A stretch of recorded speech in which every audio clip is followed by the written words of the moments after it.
Ya, selamat malam Bapak Ibu semuanya, khususnya dari teman-teman di PHS ataupun di komunitas Bu Sinta, yaitu kesembuhan holistik. Ya, malam ini kita akan ada seminar mengenai cinta, mengenai bahagia. Ya, emang cinta itu bahagia, bahagia karena cinta, dan cinta itu kekuatannya pada kesembuhan.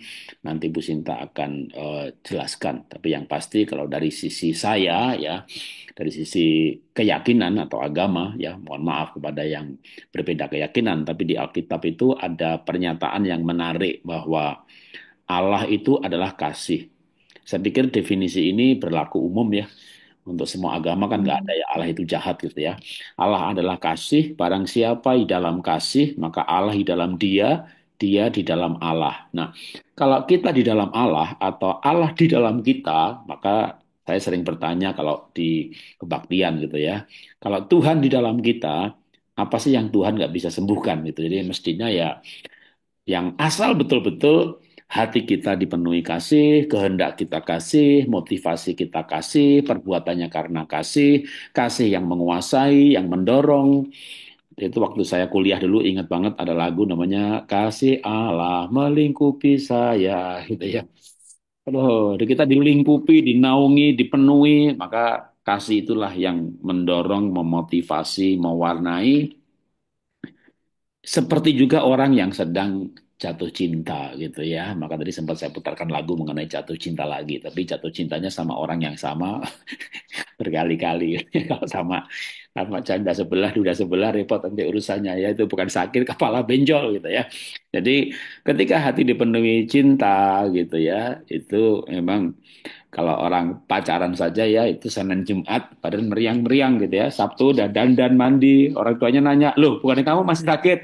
Udah enakan karena mau berangkat apel gitu ya. Jadi dah mau dikasih contoh apapun cinta itu luar biasa. Saya lihat di Instagram ya, saya ngefollow sih. Saya ngefollow judulnya Wow Afrika gitu channelnya. Itu mengenai aneka binatang, kehidupan satwa di alam ya, di mana ya biasanya singa itu raja hutan gitu ya. Tapi ketika dia mengganggu seekor anak kerbau gitu, menarik sekali bahwa malah yang kerbau jantannya kabur, tapi kerbau betinanya dia pertaruhkan nyawanya, dia serunduk itu singanya, lalu diangkat, dilempar ke atas, jatuh, diseruduk lagi sampai singanya lari terbirit-birit itu. Saya pikir hebat sekali ya ini singa betina. Ya karena dia cinta cinta sekali sama anaknya ya. Dia kandung berapa bulan nggak tahu deh, kalau manusia kan 9 bulan gitu ya.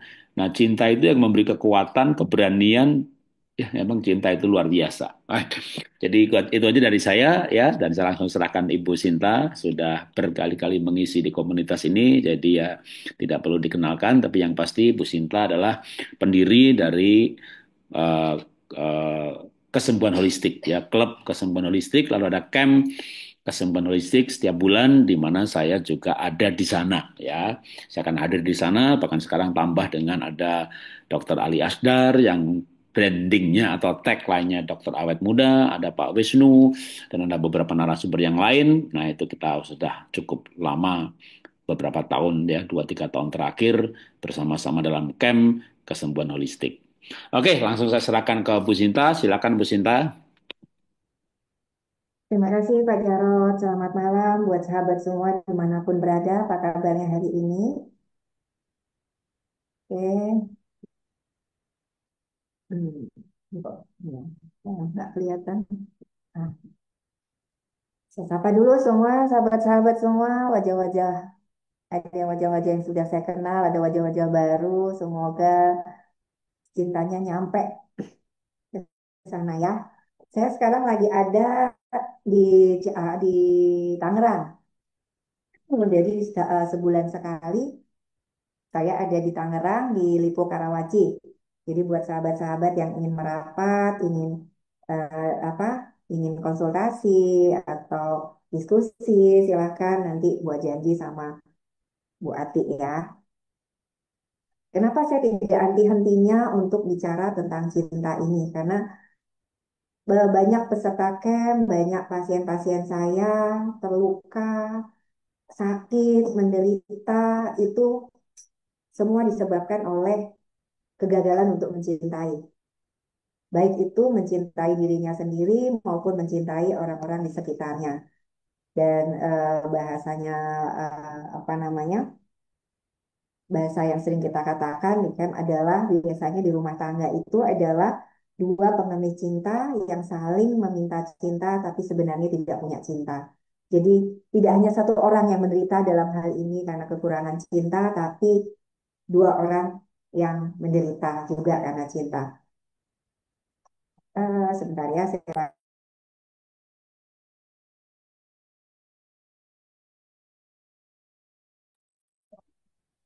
Oke, ini pun saya kedatangan seorang sahabat yang dulu waktu kuliah itu 20 tahun baru bertemu hari ini. Saya bahagia sekali dengan kedatangan beliau kayak gitu, tapi ternyata beliau menceritakan luka karena cinta ini.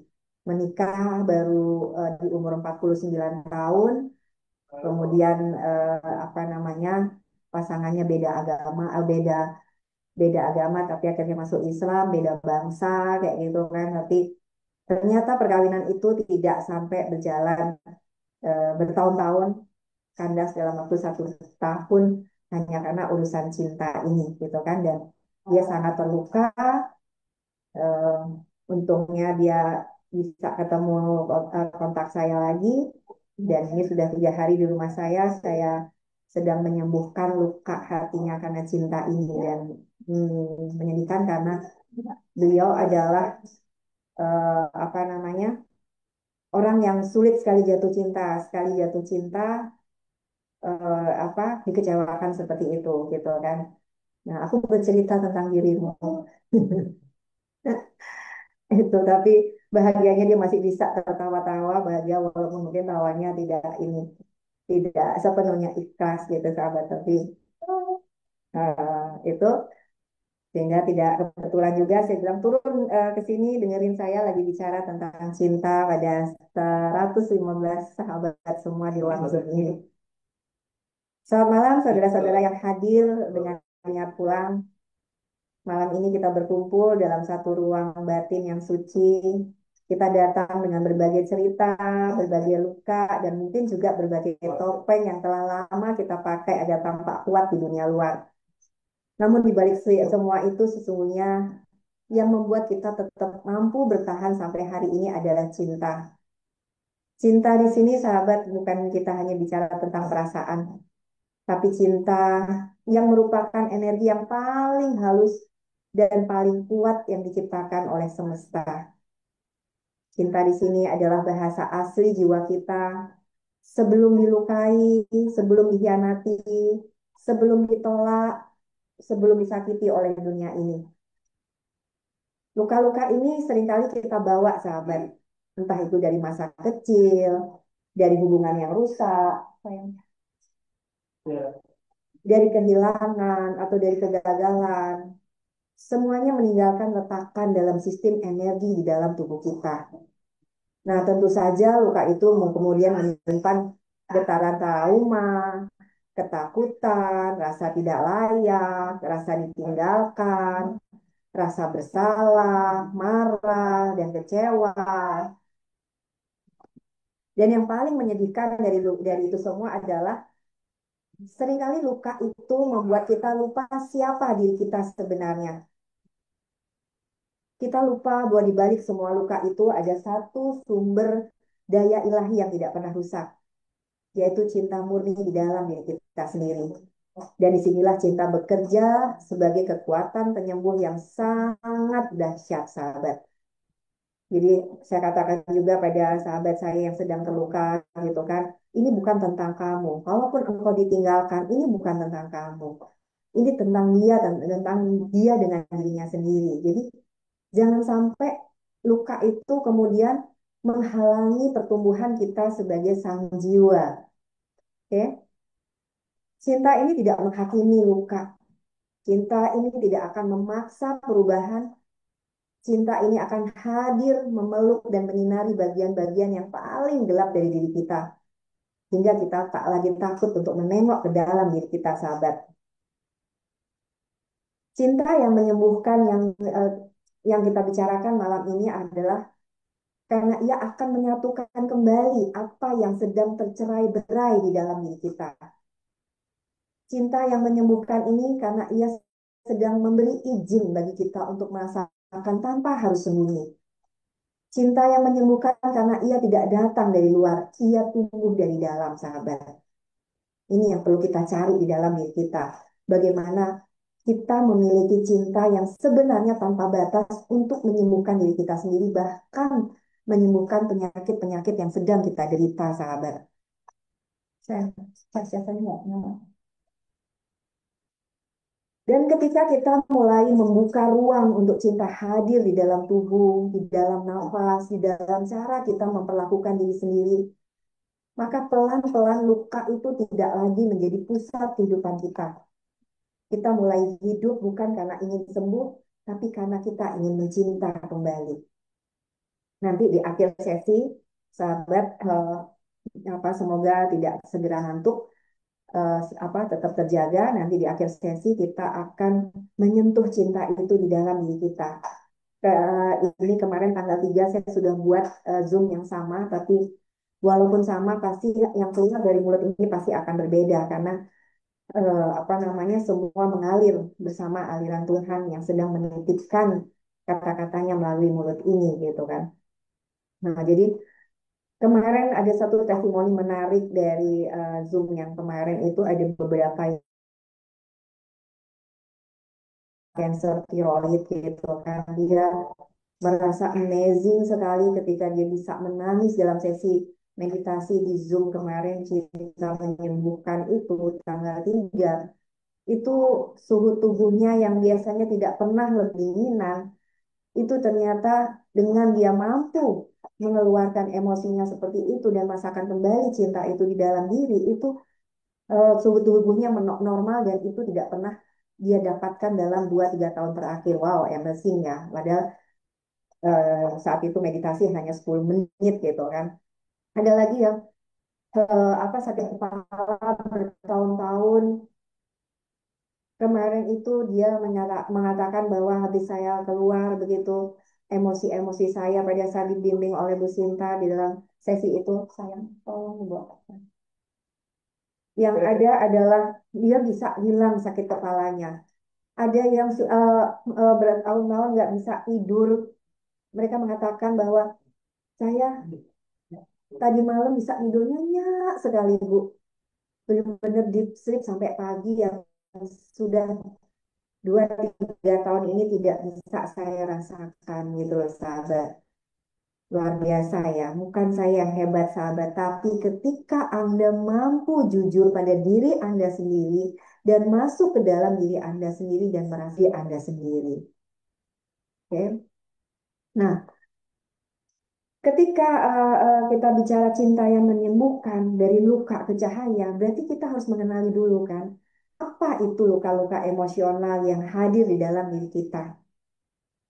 Luka emosional di sini adalah jejak rasa sakit yang tertinggal di dalam jiwa kita akibat pengalaman-pengalaman yang menyentuh hati secara dalam, tapi tidak sempat disembuhkan dengan cinta dan penerimaan bahkan sepanjang hidup kita. Bayangin, tadi saya ada pasien seorang usia sudah hampir 60 tahun seperti itu, memiliki banyak luka, bahkan itu dari usia tahun terlalu banyak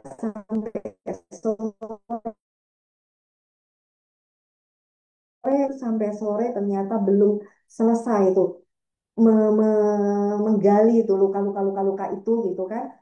Bukan kemudian kita korek-korek enggak, sahabat, tapi ternyata luka itu loh yang membuat dia sakit. Itu tadi kita list itu sampai 9 macam gitu. Sampai 9 macam tuh sakitnya itu dalam diri dia dan dia merasa tidak pernah sehat padahal dia seorang tenaga medis gitu kan. Dan itu membuat dia semakin terpuruk gitu. Seakan-akan gue kok goblok banget gitu ya. Gue kok nggak ngerti-ngerti ya. Padahal S1 S2-nya itu adalah di dunia kesehatan gitu kan. Masa sih gue nggak ngerti kayak gini, dan ketika dia ketika dia di rumah sakit pun misalkan dirawat Karena dan itu sering dia semakin merasa terpuruk ketika suster atau dokter di sana dia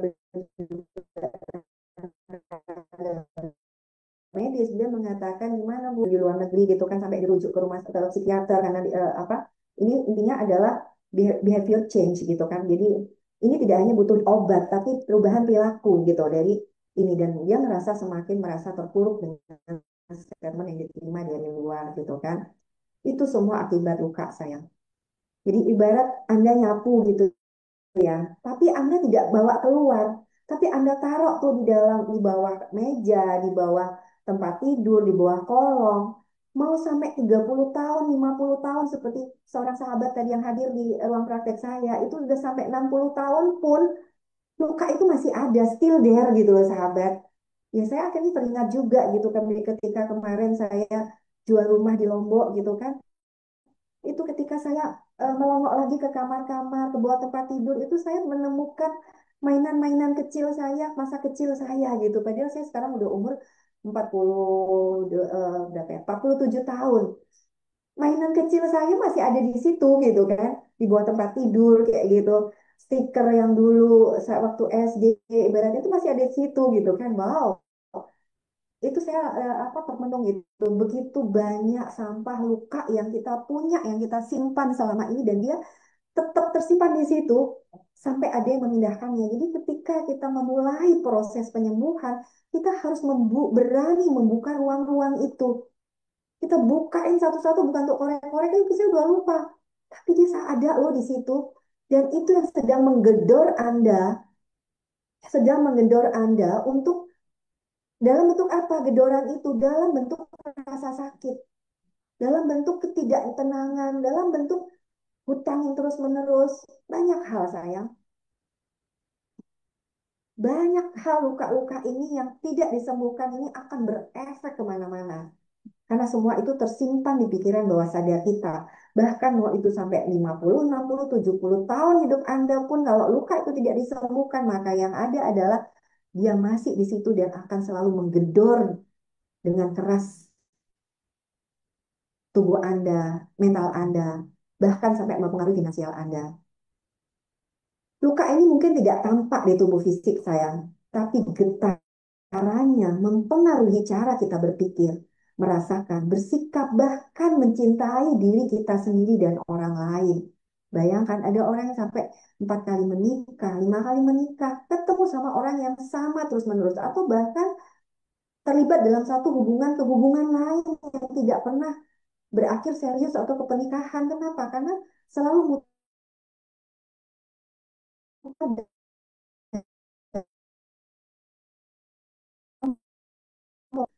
yang tersimpan di pikiran bawah sadar. Apa saja nih luka-luka emosional itu? Misalkan satu, ditinggalkan, diabaikan oleh orang yang kita cintai.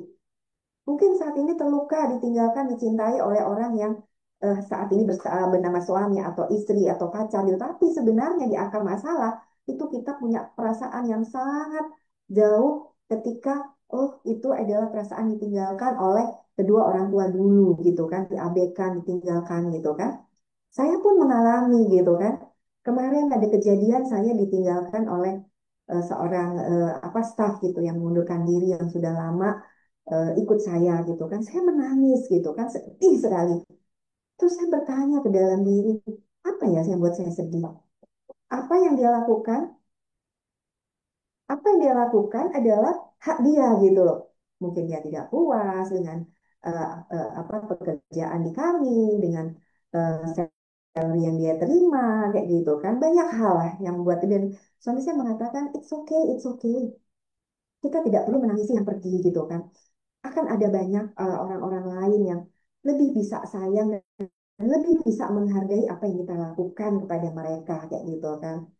Suami saya mengatakan seperti itu, tapi saya apa terluka terus terang saya menangis tuh sedih gitu loh seharian itu terus saya bertanya ke dalam diri saya ini bagian diri mana saya yang nangis ya kayak gitu kan ternyata saya mendapatkan jawabannya bahwa bukan dia loh sebenarnya membuat ini tapi ada luka yang belum terselesaikan mungkin di masa lalu kecil saya perasaan ditinggalkan perasaan diabaikan oleh kedua orang tua gitu. Sehingga ketika ada orang yang meninggalkan begitu, itu tuh rasanya sakit sekali. Padahal kan ya biasa aja ya di dalam dunia kerja orang keluar masuk gitu, itu adalah hal yang biasa gitu kan. Terus bagaimana saya juga dulu ketika saya lulus kuliah juga apa namanya ya keluar masuk gitu kan pekerjaan, tapi ya saya tidak pernah magang sih ya tepatnya pada saat saya kuliah gitu. Ketika bekerja saya nggak pernah punya bos gitu saya, karena saya bekerja sendiri gitu langsung buka praktek ketika selesai kuliah. Tapi pada saat waktu kuliah saya magang gitu kan, itu saya ya sebulan 2 bulan gitu keluar masuk nggak betah, pindah lagi nggak betah, pindah lagi betah, biasa aja gitu kan, tidak ada bukan sesuatu yang gimana gimana gitu kan. Apa namanya, tapi kejadian kemarin memukul, oh akhirnya saya sadar bahwa saya masih punya luka emosional di masa lalu yang itu berhubungan dengan perasaan ditinggalkan gitu. Jadi kesedihan itu bukan sebenarnya bukan terkait dengan hal yang belum selesai yang harus saya bereskan gitu kan. Dan dia hadir dengan peristiwa yang dia lakukan itu adalah lebih untuk ngingetin gitu kan, hanya ibaratnya agen yang dikirim oleh Tuhan untuk ngingetin kita bahwa hello, engkau masih punya loh luka itu, engkau masih punya loh rasa itu gitu kan. Apa namanya, engkau masih punya loh rasa itu yang engkau harus bereskan itu, karena itu yang akan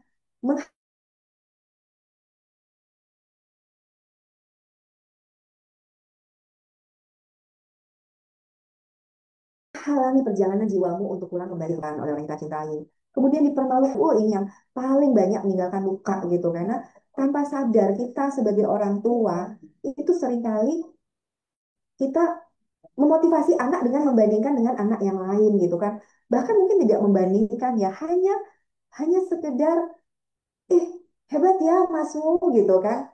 Itu gitu kan. Hebat ya ini gitu kan. Saya kemudian mengingat-ingat, iya ya dulu mama saya, padahal bukan masalah dibandingkan gitu, tidak gitu. Mama saya cuma bercerita bahwa ini loh, mah sendalnya baru gitu kan. Terus mama saya bilang, iya nih dibeliin sama apa namanya, dibelikan sama kakakmu, masmu tuh. Tahu nggak harganya? Sendal jelek kayak gini aja harganya 600.000 loh, krok kayak yang zaman itu gitu kan. Kakak saya waktu itu masih hidup. Itu entah kenapa saat itu tuh saya sakit hati sekali gitu kan.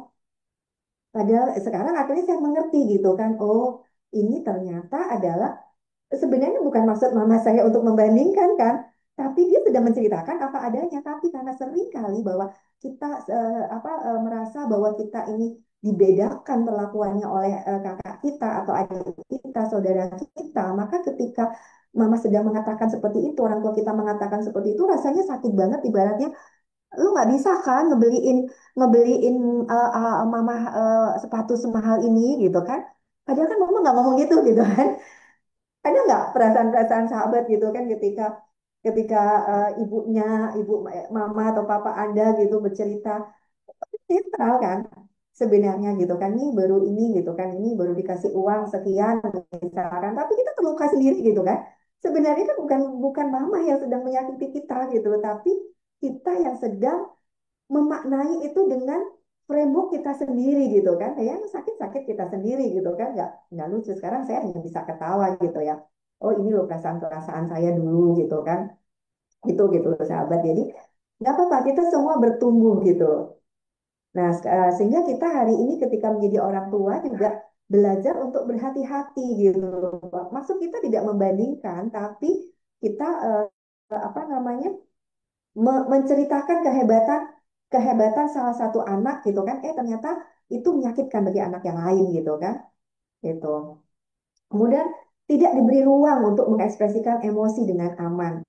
Coba bayangin, apalagi untuk para laki-laki di muka bumi ini, kasihan jadi laki-laki itu dari kecil didoktrin kalau jatuh pengen nangis, saya nggak boleh nangis, cowok cengeng nggak boleh nangis, cowok nggak boleh nangis. Penderita stroke kebanyakan itu adalah di laki-laki gitu loh. Karena apa? Dibungkam emosinya gitu loh. Nggak boleh mengekspresikan emosinya. Kalau perempuan enak aja kan, mau nangis nangis aja gitu kan. Tapi ketika laki-laki dibungkam, padahal dia juga manusia kan. Coba para laki-laki di muka bumi di Zoom ini, Pak Agus, Pak Eko, Pak Ridwan, Boleh nggak nangis? Boleh nggak nangis? Boleh. Kalau Anda ikut camp, saya izinkan para laki-laki itu menangis. Ayo, keluarkan tangisanmu, jangan jadi penyakit. Karena dari kecil Anda para laki-laki ini diminta untuk, hello, nggak boleh nangis, laki-laki harus kuat, nggak boleh cengeng. Itu doktrin yang menurut saya tidak adil bagi para kaum laki-laki. Iya Pak Eko, boleh nggak nangis Pak Eko? Boleh, oke? Boleh Pak Ridwan, Pak Agus Sutanto, boleh Anda nangis, jangan takut untuk menangis. Oke? Disakiti oleh kata-kata, janji palsu, pengkhianatan, tidak pernah merasa cukup, tidak pernah merasa layak, selalu butuh validasi dari orang lain. Itu semua adalah luka-luka yang membuat sebagian diri kita membeku. Ada bagian kecil di dalam jiwa yang terus merasa takut, marah, malu, sedih, atau tidak berharga. Dan perlu sabar terus mempengaruhi keputusan hidup kita. Seringkali tanpa kita sadari. Tapi kabar baiknya nih sahabat semua, luka emosional itu tidak pernah datang untuk menghancurkan Anda, tapi ia datang justru untuk mempertemukan Anda kembali dengan cinta dan ketulusan terdalam dari diri Anda sendiri. Luka itu adalah luka emosi pintu dan cinta adalah kunci penyembuhannya. Oke, bagaimana nih? Sekarang kita lebih jauh lagi kita bicara bagaimana efek luka yang kita terima di masa lalu itu pada jiwa dan tubuh kita. Teman saya tadi, aduh Tan, katanya, saya nggak bisa tidur, udah berhari-hari, berbulan-bulan. Makan saya jadi nggak enak, aku turun 12 kilo. Bagus kan, jadi nggak perlu diet gitu. Saya suka suka godain tuh buat orang-orang yang overweight. Saya suka bilang gitu kan, Bu, mau kurus nggak, Bu? Mau kurus nggak? Ayo, cari masalah. Jika cari masalah, Anda stres gitu kan, pasti jadi obat diet yang paling efektif itu untuk menurunkan berat badan gitu kan. Asal Anda asal Anda sadari itu apa yang Anda alami kayak gitu kan. Karena apa kalau nggak lagi ada masalah disuruh disuruh diet susah banget gitu kan. Tapi kalau udah ada masalah gitu mau tidur nggak bisa, mau makan nggak enak, mulut pahit gitu kan. Yang yang ada kan itu turun berat badan dengan sendirinya gitu loh sahabat, ini joke ya, jangan diambil hati. Jadi ketika luka emosional ini tidak disembuhkan, ia tidak hanya tinggal di jiwa sahabat, ia akan merembes, menumpuk, dan akhirnya memberi efek nyata pada tubuh dan hidup kita. Oke, kita breakdown nih satu-satu nih efek luka emosional pada jiwa kita. Contohnya satu, perasaan tidak layak dan sulit mencintai diri sendiri. Luka ini membuat seseorang merasa dirinya tidak cukup baik. Mereka terus saja mencari validasi dari luar kos. Ayo, siapa yang punya emosi-emosi seperti itu? Selalu merasa diri tidak layak, sulit mencintai. Kemarin ada pasien saya gaji 85 juta pun tetap nggak cukup gitu kan. Selalu masuk dalam hutang yang sama gitu kan. Saya bilang, Pak, ayo beresin. Ini pasti ada akarnya di masa lalu. Nah, Mani bilang apa mungkin ntar ya Bu, saya masih ngumpulin duit dulu gitu kan. Bayangin uang 25 juta tiap bulan pun tidak pernah merasa cukup, tidak pernah bisa membuat hidupnya cukup gitu kan. Nah, terus kemudian saya dalemin tuh pada saat sesi pendalaman masalah apa yang membuat itu terjadi, Pak. Ujungnya dia mengatakan saya ngerasa saya tidak cukup layak digaji sekian besar. Oke, berarti bukan masalah uangnya, sahabat. Jadi pola itu menjadi dan dia mengatakan bahwa saya terlibat hutang ini bahkan dari sejak saya apa mulai bekerja gitu kan. Dia pinter gitu kan. Jadi dia bekerja di tempat-tempat yang bagus gitu kan. Jadi awal bekerja saja dia sudah dapat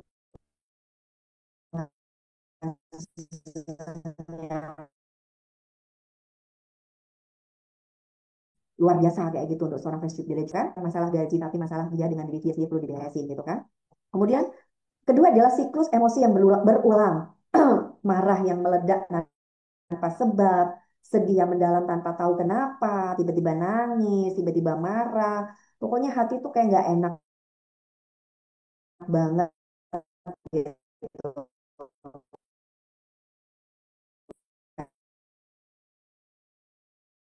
kan. Takut kehilangan, semua itu bisa berakhir. Kemudian sulit untuk mempercayai orang lain. Saya belum dalam ini sahabat saya kenapa dia baru menikah di usia 49 tahun gitu kan. Mungkin dia sulit untuk jatuh cinta, sulit untuk mempercayai para pria-pria yang hadir di dalam hidupnya gitu kan. Mungkin dia pernah terluka atau membangun tembok yang sangat tebal sehingga ia takut dibuka, takut disakiti lagi. Akibatnya hubungan dengan lawan jenis itu menjadi sesuatu yang penuh curiga atau menjauh. Ini putus-putus, oke? Kemudian kesulitan menemukan makna hidup. Nah, pendam membuat seseorang hidup hanya untuk bertahan, bukan untuk berkembang. Akhirnya sampai pada satu titik jiwanya lelah dan hampa. Oke? Nah, itu pada mental ya, efek luka emosional pada jiwa. Sekarang bagaimana efek luka emosional pada tubuh? Satu, gangguan sistem saraf dan hormon. Di dalam aja sudah. Luka ini akan menimbulkan stres yang terputus, yang kronis. Eh, ini sinyal kali ya, kok terputus-putus katanya ini ya. Oke, gangguan sistem hormon. Luka ini akan menimbulkan stres yang kronis. Ini akan mengaktifkan sistem di dalam tubuh kita untuk fight or flight. Fight itu apa? Hadapi, stres kan? Flight, udah saya pergi aja. Dua-duanya butuh energi sahabat. Mau berantem, dihadapi atau pergi, itu dua-duanya butuh energi dan itu energi fight dan flight ini kalau terus-menerus terjadi dalam diri kita, selain ngabisin energi di dalam diri kita, maka kita jadi mudah lemes, mudah sakit, imunitas tubuh nurun, ada orang apa sakit-sakit yang lain tuh datang gitu kan, susah tidur, tegang, cepat lelah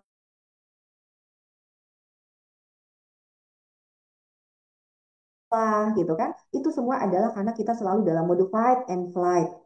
Yang kedua adalah masalah pencernaan. Banyak luka itu tersimpan di jiwa aja. Kalau Anda stres, cemas, hal yang pertama nggak enak itu apa? Pasti pencernaan Anda. Perut kembung lah, emah lah, GERD lah, sindrom iritasi usus lah, sulit BAB lah, ususnya diem lah, akhirnya jadi wasir lah. Sampai itu semua adalah ekspresi dari luka batin yang ditekan selama ini, sahabat. Yang ketiga, penyakit autoimun atau inflamasi kronis. Ketika tubuh terus-menerus merasa terancam, maka sistem imun kita itu bisa kacau dan menyerang dirinya sendiri. Ini sayang. Oke. Sistem imun bisa kacau dan menyerang dirinya sendiri. Kemudian,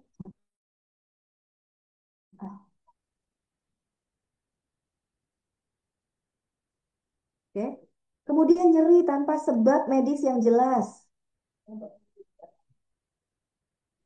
Oke. Nyeri tanpa sebab medis yang jelas. Bahu berat, punggung sakit, tenggorokan tercekat, batuk terus-menerus, kepala nyeri berulang. Ini semua bisa jadi manifestasi tubuh atau luka yang belum diberi ruang untuk bicara, sahabat. Nah, bahkan kalau sahabat baca buku saya, Pesan Cinta Tuhan, Pesan Cinta Tuhan melalui sakitmu, itu lebih banyak lagi tuh apa efek dari luka-luka batin, luka-luka emosional yang terjadi pada diri kita, baik yang baru terjadi maupun yang sudah terjadi lama gitu kan, sahabat. Saya peringatin ya, kalau Anda cari di Shopee tanpa dapat link dari kami, Anda pasti akan dapat buku yang sangat jelek. udah fotokopian, tulisannya kecil-kecil, kadang nggak jelas gitu kan. Intinya lebih tipis, terus jilitannya rusak gitu. Itu jadinya dari segi fisik pasti nggak enak, ngemegangnya tuh nggak enak. Dan yang paling hebat adalah ketika Anda beli buku di Shopee atau Tokopedia yang bukan dari link asli kami, pasti tidak ada energi di situ. Jadi Anda baca sebentar udah ngantuk gitu kan. Itu sahabat. Jadi silakan cari di link Shopee kami gitu untuk mendapatkan buku yang asli dan di situ pasti ada energinya berbeda. Jadi sahabat, jiwa dan tubuh ini adalah satu kesatuan. Luka pada jiwa yang tak disadari akan berbicara lewat tubuh. Tapi begitu engkau hadir dengan cinta, mendengarkan, memeluk rasa-rasa itu dengan jujur dan lembut, maka penyembuhan pun bisa mulai terjadi. Oke? Mengapa pertanyaannya cinta ini bisa menyembuhkan sesuai judul Zoom kita malam ini? Karena cinta adalah energi alami jiwa kita. Jiwa kita ini diciptakan dari cinta, sahabat. Bukan dari rasa takut, bukan dari rasa amarah, bukan dari rasa malu. Cinta ini adalah frekuensi asal yang mengalir ketika kita lahir dan masih polos. Nah, sayangnya ketika kita terluka, kita hanya melupakan cinta itu. Bukan kehilangan ya. Kalau hilang kan udah nggak ada gitu kan. Cinta itu masih ada, tapi kita lupa bahwa kita punya cinta itu. Maka saat cinta dihadirkan kembali, jiwa itu akan langsung mengenalinya. Ia akan merasa aman dan ia merasa dapat tempat untuk pulang. Oke? Yang kedua, kenapa cinta itu menyembuhkan? Karena cinta itu tidak menghakimi luka. Kebanyakan orang ingin luka itu cepat sembuh, hilang, atau ditekan. Tapi luka tidak bisa disembuhkan dengan penolakan. Cinta datang bukan untuk memperbaiki, tapi untuk memeluk sahabat. Cinta berkata, tak apa nih, kau pernah jatuh. Tak apa kau pernah marah, kecewa, rapuh. Aku di sini bersamamu. Dan saat itu terjadi, bagian dalam diri kita yang takut, yang membeku, yang merasa sendirian akan mulai mencair dan mulai bernafas kembali.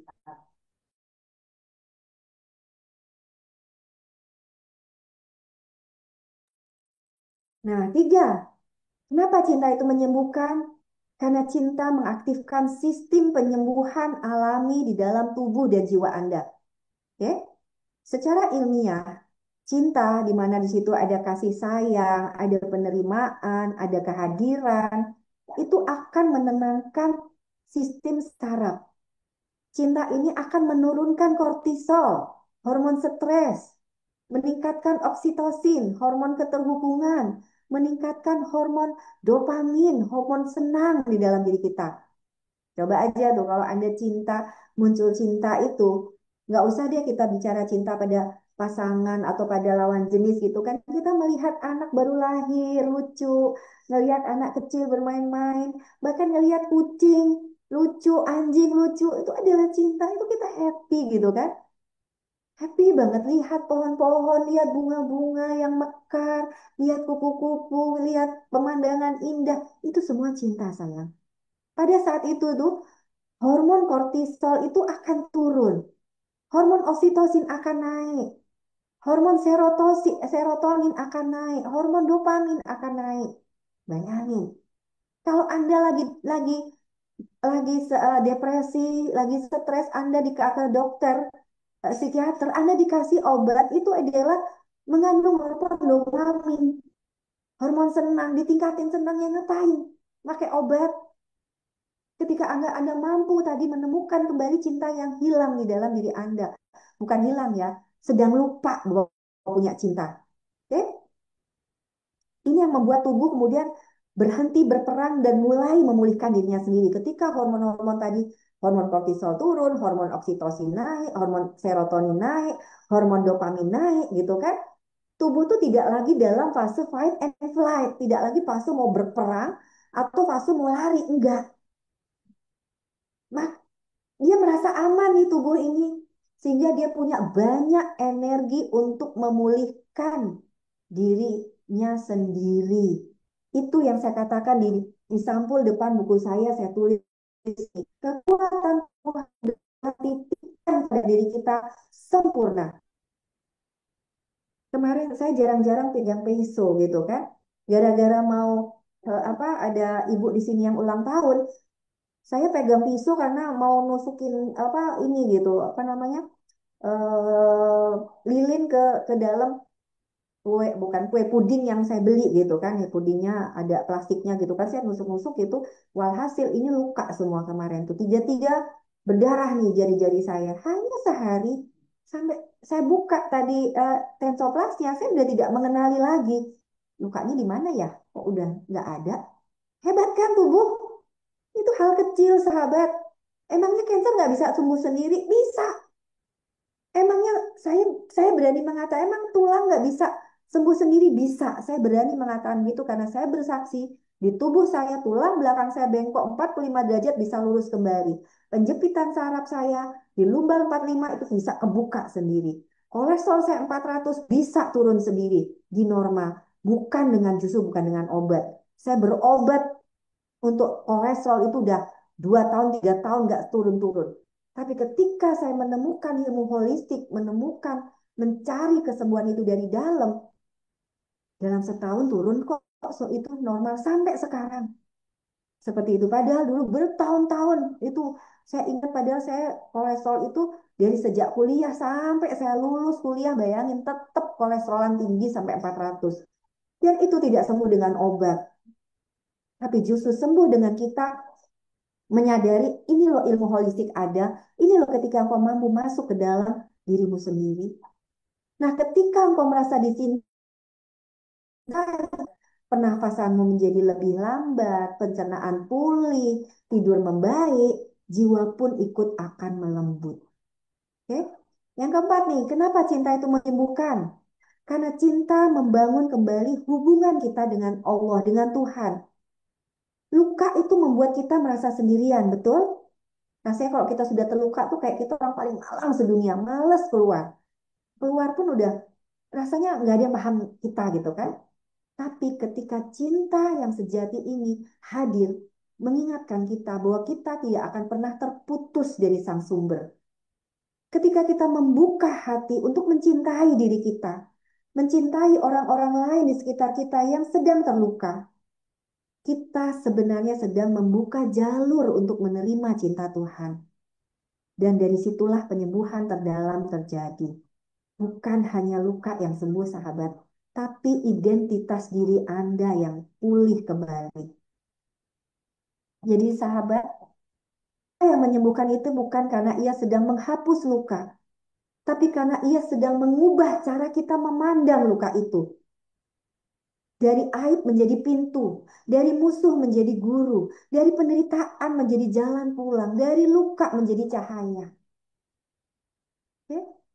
Jadi berterima kasihlah atas luka yang sedang Anda terima hari ini. Karena itu sebenarnya jalan Anda untuk kembali pulang pada kesadaran diri sejati Anda, di situ ada Tuhan. Dan penemuan terhadap Tuhan, akan Tuhan yang terbesar yang hadir di dalam diri kita, itu adalah penemuan terbesar di dalam hidup ini, sahabat.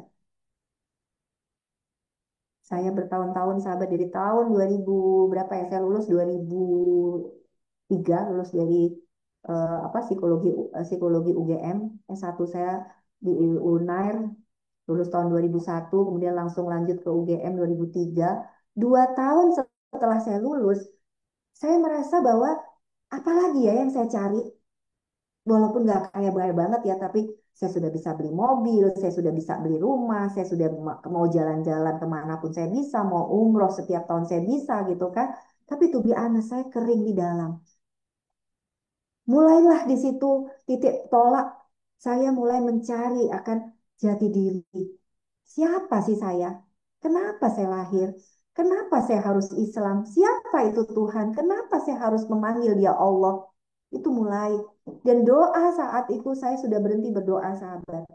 Bukan untuk sombong, tapi ngerasa bahwa apalagi sih yang saya mau cari ketika semua sudah hadir di hadapan saya.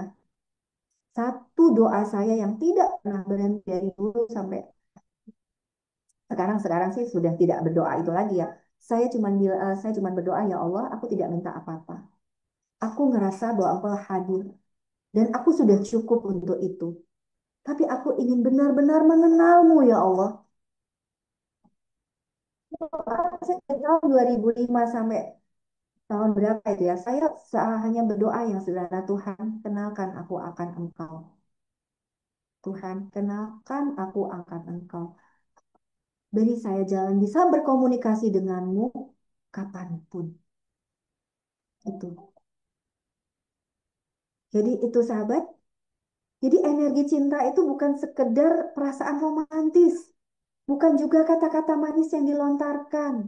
Energi cinta itu adalah getaran kehidupan itu sendiri.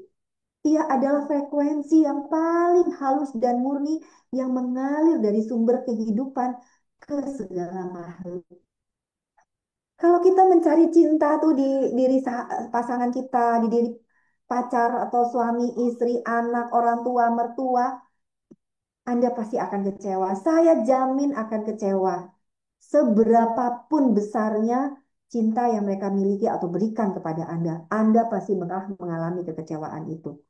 Tapi cinta yang sejati yang Anda harus cari adalah cinta on yourself.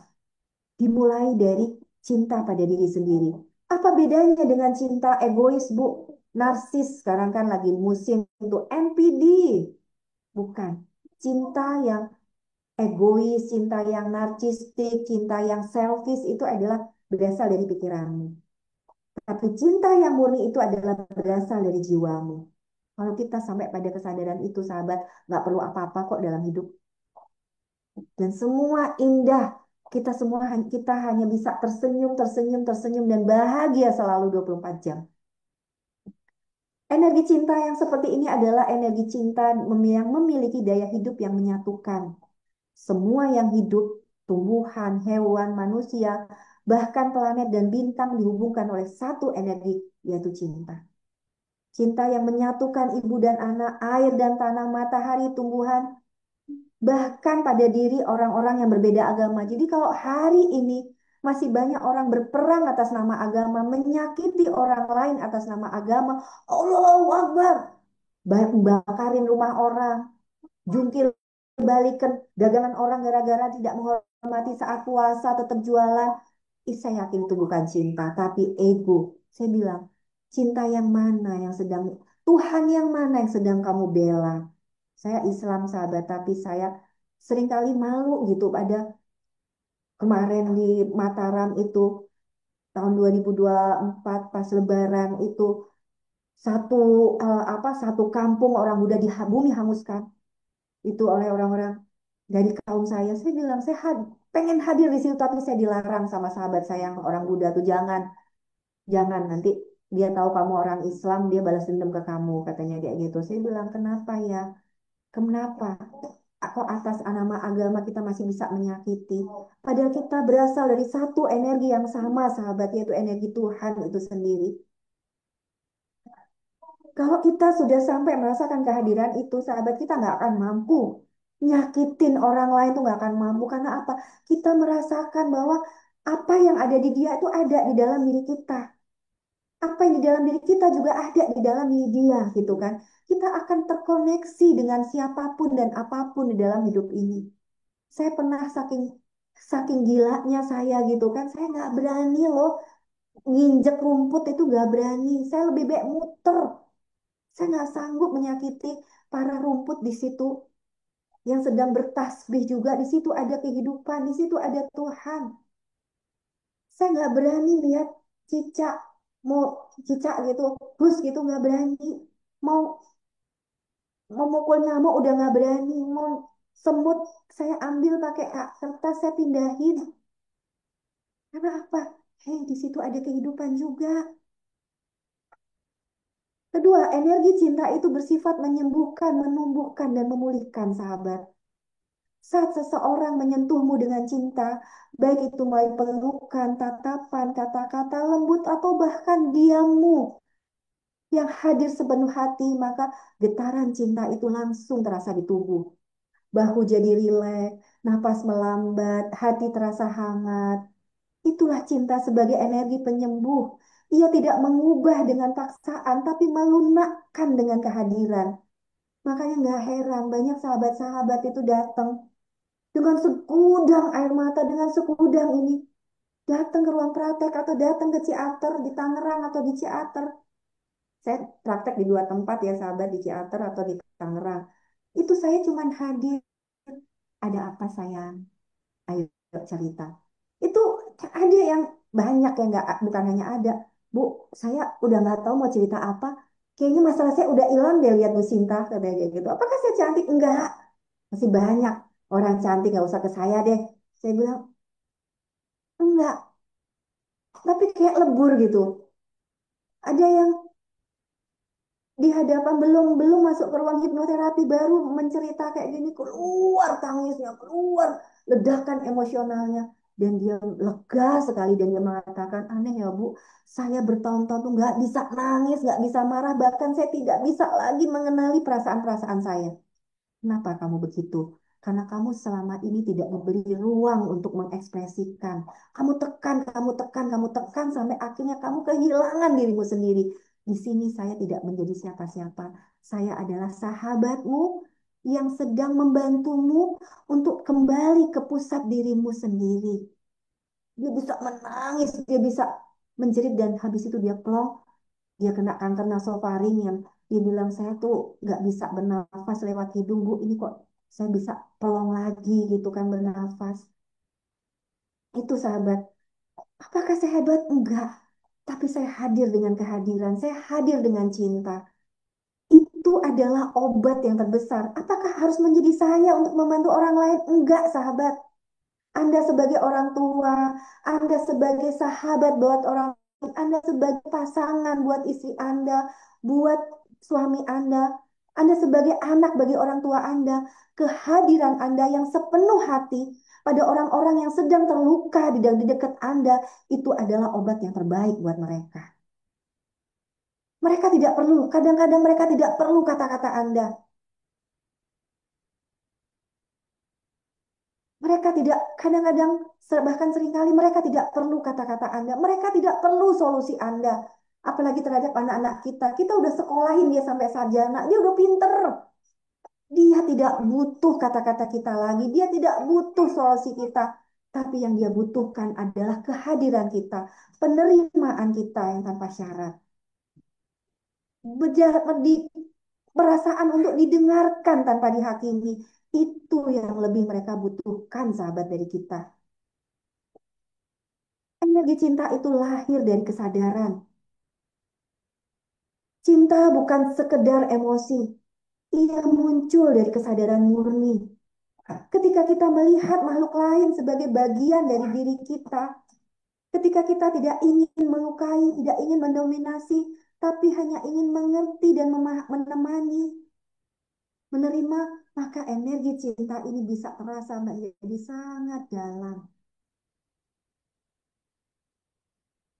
Maka energi cinta bisa terasa dalam saat apa? Tatapan mata yang penuh welas asih, doa dalam hening, sekedar sentuhan di tangan, sekedar elusan di pundak, di kepala, di tangan. Bukan sekedar sentuhan sahabat, tapi sentuhan yang penuh dengan kehadiran. Bahkan dalam keheningan tanpa kata yang membawa rasa aman karena kita hadir di situ sepenuhnya buat dia. Apakah energi cinta ini bisa kita latih dan kita pancarkan? Bisa. Engkau hanya perlu duduk tenang, bernafas dari hati, kemudian mengundang rasa syukur. Engkau sedang memanggil energi cinta. Engkau coba cari momen momen happy moment yang begitu indah dalam diri Anda. Itu biasanya mengandung gelombang energi cinta yang sangat dahsyat. Masuk lagi ke situasi itu, kemudian arahkan energi ini, arahkan energi ini kepada makhluk lain dengan doa, dengan niat baik, dengan empati. Engkau sedang memancarkan energi cinta ini ke dunia, sahabat. Saya tadi sebelum apa Zoom pun saya hening Tuhan. Aku minta izin sama Allah ya Allah. Jadikanlah mulut ini adalah mulutmu, pikiran ini adalah pikiranmu. Jadikanlah momen Zoom ini adalah saluran berkatmu kepada semua orang yang hadir di sini untuk merasakan cinta itu, untuk menjadi kunci pembuka ke dalam diri mereka sendiri. Merasakan cinta itu dari dalam diri. Maka sahabat, energi cinta adalah cahaya dalam dirimu sendiri. Ia tidak bisa dibeli, ia tidak bisa dipaksa, tapi bisa dibuka dengan kehadiran, dengan niat yang tulus, dengan kesadaran. Dan begitu ia hadir, keajaiban pun terjadi di dalam dan di luar. Oke, kita mulai dengan 3 pilar penyembuhan. Satu, diterima apa adanya. Maka berikan, kalau kita ingin menyembuhkan orang lain, belajarlah untuk menerima diri mereka apa adanya. Jika engkau ingin menyembuhkan dirimu sendiri, terima dirimu apa adanya. Kedua, dengarkan dirimu tanpa penghakiman, tanpa analisa. Ya. Begitu pula ketika engkau ingin memberikan cinta yang menyembuhkan ini pada orang lain, dengarkan mereka tanpa penghakiman. Ketiga, rangkul dalam kasih yang tanpa syarat. Nih, 3 pilar penyembuhan ini adalah engkau hadirkan baik bagi dirimu sendiri maupun bagi orang-orang di sekitarmu yang sering marah-marah, sering sedih tanpa sebab, sering galau, insecure, patah hati, depresi. Kemarin ada salah satu jemaah, kita sama-sama di grup di dalam salah satu komunitas spiritual. Kita doakan si Ed karena pulangnya mungkin tidak sempurna karena beliau bunuh diri. Sedih sekali rasanya. Sahabat, saya pernah waktu SMA, waktu kuliah itu pernah membentuk komunitas gitu kan, apa call a friend kayak gitu. Yang ada itu adalah kami menyediakan ruang 24 jam. Ini teman-teman mahasiswa psikologi gitu kan, kami gantian itu kami apa namanya?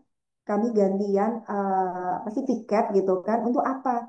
Menyediakan ruang untuk orang-orang yang sedang sendirian. Buat apa? Karena orang yang mau bunuh diri, sahabat, ketika dia merasa ditemani, dia bisa jadi tidak jadi bunuh diri loh.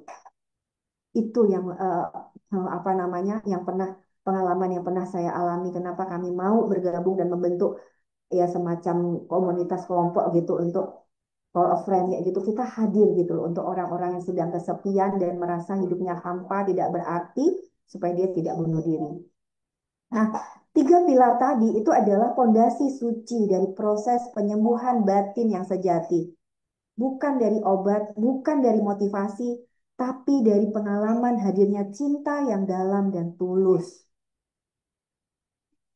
Coba kita urai satu persatu ya saya sahabat. Satu, diterima apa adanya. Ini adalah pilar pertama penyembuhan. Sebab luka batin paling dalam itu adalah seringkali berasal dari penolakan.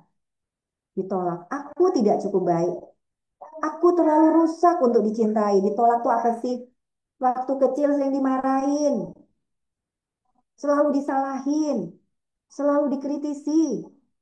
Maka akhirnya masuk di dalam pikiran bawah sadar anak ini dan itu terus hadir di dalam pikiran bawah sadarnya bahkan sampai setelah mereka dewasa bahwa aku tidak cukup baik sebagai pribadi.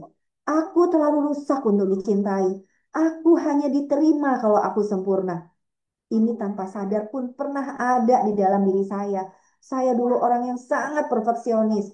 Semua harus properly. Semua harus tepat. Sampai satu titik akhirnya saya sadar di mana akar dari perfeksionis ini. Ternyata adalah ada bagian dari diri saya yang memarahi saya terus-menerus karena apa? Hei, kamu bener aja. Kamu siswa teladan sekalipun kamu masih dimarahi, kamu masih dipukul. Kamu nggak boleh salah, kamu harus benar. Jadi bagian diri saya selalu mencambuk saya untuk selalu benar. Gak boleh salah, gak boleh salah. Dan itu saya lelah. Dan tidak hanya kelelahan itu pada diri saya membuat lelah buat orang-orang di sekitar saya. Akarnya semua ada di masa lalu. Oh, Dan penerimaan di sini adalah obat dari semua penolakan.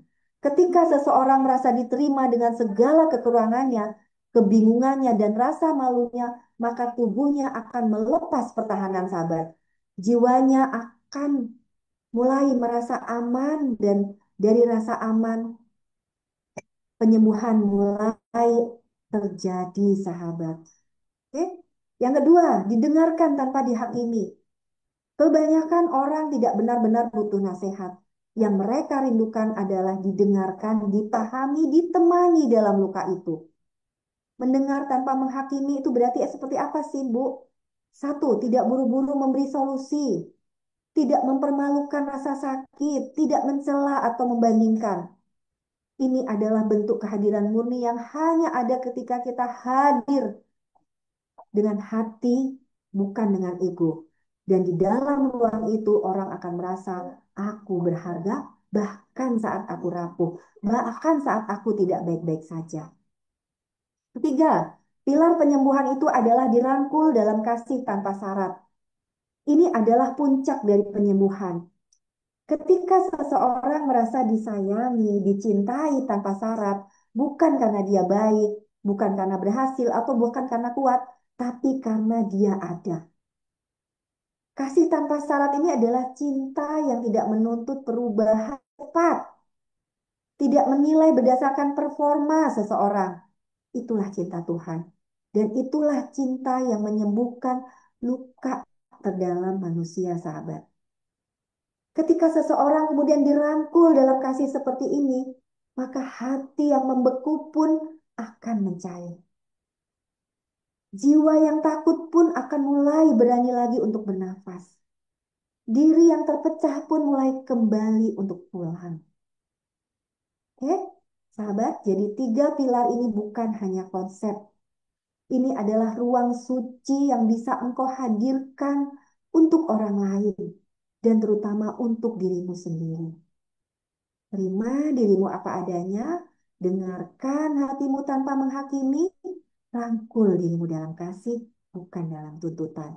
Dan ketika engkau mampu melakukan ini untuk dirimu sendiri, maka saya yakin bahwa engkau pasti mampu juga untuk melakukan pada orang-orang lain di sekitarmu yang juga sedang merasa terluka. Terima diri mereka apa adanya, dengarkan hati mereka tanpa menghakimi, rangkul mereka dalam kasih, bukan dalam tuntutan-tuntutan yang engkau ciptakan bagi mereka. Oke? Itu sahabat, 15 menit kita tanya jawab sambil yang mau pipis silakan pipis dulu, nanti kita kembali untuk kita melakukan meditasi cinta ke dalam diri. Oke, sambil saya buka chat-chat untuk pertanyaan. Atau yang mau raise hand langsung ngobrol, langsung diskusi boleh. Sambil saya apa namanya membacai chat-chat boleh Pak Rahmat share. Kita punya varian baru untuk camp sahabat. Jadi camp yang tadi Pak Jarod ceritakan itu adalah camp 5 hari, 6 hari itu adalah camp Trisi. Camp Trisi itu apa namanya clean your body, clean your mental, clean your spiritual. Itu di bulan Mei itu nanti di tanggal 22 sampai tanggal 27 sampai tanggal 1, 27 Juni sampai tanggal 1 Mei. Pembicaranya ada 5, ini perbesar Pak Ahmad. Pembicaranya ada 5, di situ ada Pak Jarod, ada Pak Wisnu, dia sebagai coach self love awareness. Kemudian ada Pak Dr. Subi, beliau sebagai coach apa namanya akan bicara tentang energi dan dokter awet muda. Itu di bulan Mei. Kalau di bulan Juninya itu di tanggal 24 sampai 29 Juni. Ini saya sarankan untuk orang-orang yang memiliki sakit-sakit yang perlu serius untuk dibereskan itu hadir di camp yang 6 hari ini. Nah, kita membuka varian baru untuk camp yang hanya 3 hari. Itu saya kasih judul Camp the Healing Silence kayak gitu. Jadi 3 hari, tapi bukan untuk bukan sama sekali berbeda dari camp yang 6 hari tadi. Ini bukan camp yang 6 hari dipadatkan jadi 3 hari, bukan. Tapi ini tidak harus menunggu Anda sakit, tapi orang yang sehat pun boleh hadir di sini untuk ketenangan, kedamaian, kebahagiaan, dan ujungnya juga ke kesehatan juga, tapi tidak tidak dengan 5 pembicara tadi, tapi saya dan Pak Wisnu gitu. Karena apa? Ini adalah perjalanan ke dalam diri untuk menemukan diri Anda yang sejati, kayak gitu kan? Makanya saya akan namakan Camp the Healing Silent dan bukan silent yang hanya duduk diam bengong gitu, bukan sahabat, tapi diam yang penuh makna. Kita sedang membuka gerbang penyembuhan yang dahsyat di dalam diri kita. Di situ diri kita akan dipulihkan tidak hanya secara fisik tapi juga secara mental dan spiritual. Boleh di-share videonya Pak Rahmat? Ini kan tanggal 23 sampai 25 sahabat.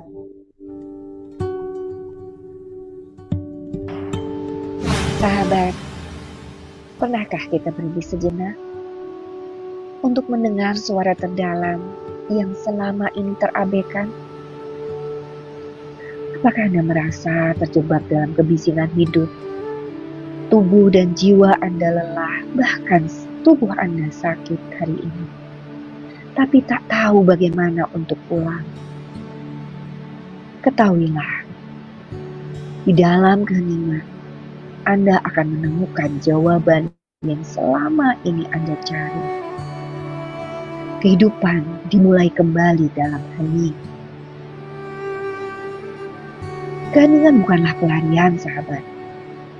Ia adalah ruang pulang, gerbang menuju kesembuhan yang sejati.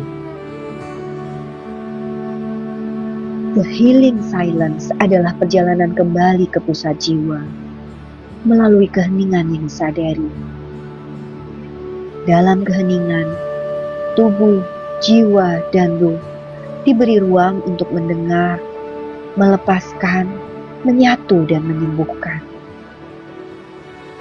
Keheningan bukan hanya tanpa suara, tetapi keadaan batin yang hadir utuh dalam jalur cahaya, menembus logika, rasa, bahkan ruang dan waktu. Secara ilmiah, keheningan telah terbukti menurunkan hormon stres, meningkatkan daya tahan tubuh, menyembuhkan luka batin yang tersembunyi, dan mengaktifkan pusat-pusat penyadaran diri di dalam otak. Namun lebih dari itu, keheningan adalah tempat kita menyentuh hakikat diri sejati dan kembali pada Tuhan di dalam diri. Selama 3 hari di Camp The Healing Silent, Anda akan dipandu memasuki ruang hening yang menyembuhkan. Dengan nafas, gerak tubuh, air, suara, dan doa, kami menciptakan ruang suci bagi Anda untuk pulih dan sehat kembali. Dari ritual api, walking meditation, meditasi kematian, hingga menyatu dengan sungai belerang dan air terjun samasta. Ini adalah tempat Anda menanggalkan beban, memeluk luka, dan menyalakan kembali cahaya yang sempat redup. Ini bukan sekedar retret, sahabat. Ini adalah perjalanan pulang ke rumah terdalam dalam diri Anda, kembali pada Tuhan, dalam keheningan. Bergabunglah bersama kami di Camp The Healing Silence di Rumah Samasta.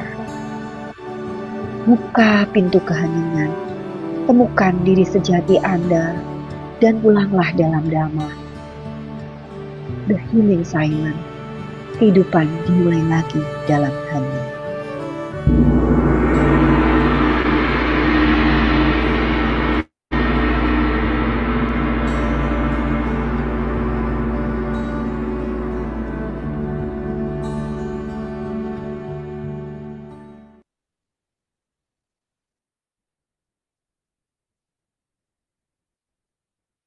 Oke. Saya jawab satu-satu ya. Pertanyaan dari atas, bagaimana kalau ada teman yang saturasinya selalu rendah gitu kan? Kalau saturasi yang rendah, itu kan berarti kekurangan oksigen ya. Secara apa saya menjawab dari holistik ya, bukan dari segi fisik ya. Kalau dari segi fisik Anda tanya ke dokter. Nafas jadi pendek, jantung berdebar, tubuh melemah, pikiran cemas gitu kan.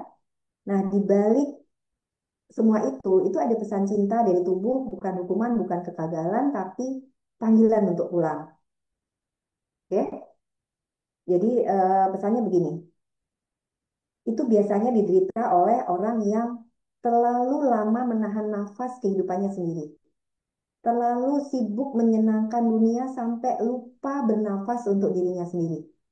Terlalu sering hidup di kepala dan melupakan rumah kasih yang ada di dada.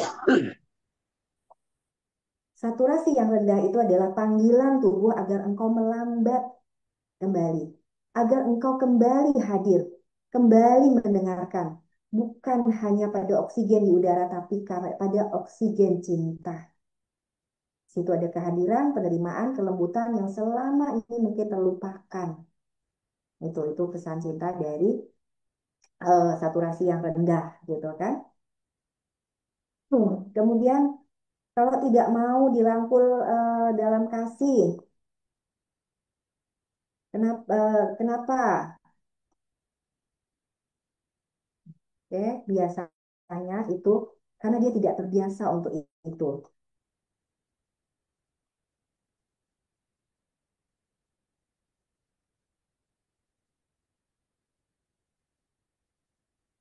Dulu dia mungkin pernah dikhianati oleh cinta yang palsu. Atau dia merasa tidak layak dicintai. Atau ia belum aman dalam dirinya sendiri. Atau ia butuh waktu, bukan desakan. Oke? Orang yang tidak mau dirangkul dalam kasih bukan karena ia tidak butuh cinta, sahabat. Tapi karena ia pernah kehilangan arah di tengah cinta yang melukai. Tugas kita sebagai orang tua nih ya, kalau anak kita nggak mau dia peluk gitu kan, bukan memaksa dia. Apa sih kamu nggak mau mami peluk? Apa sih kamu nggak mau papa peluk gitu? Nggak gitu. Tapi izinkan dia untuk membuka dirinya. Tugas kita adalah kita bagaimana menciptakan diri kita menjadi ruang yang aman buat dia. Agar suatu hari ketika dia siap nih, dia tahu pelukan itu tidak akan menyakitinya lagi gitu loh. Jadi biasanya anak-anak yang atau pasangan yang tidak mau dirangkul dalam kasih itu pasti punya luka di masa lalu yang belum selesai. Baik itu dari apa? Dari biasanya dari orang-orang di sekitarnya. Itu sahabat. Kemudian menasihati anak yang main game sampai pagi. Oke. Apakah itu termasuk termasuk tidak tidak adanya tidak apa ya tidak adanya penerimaan kita sebagai orang tua ini banyak ini PR bagi banyak orang kan.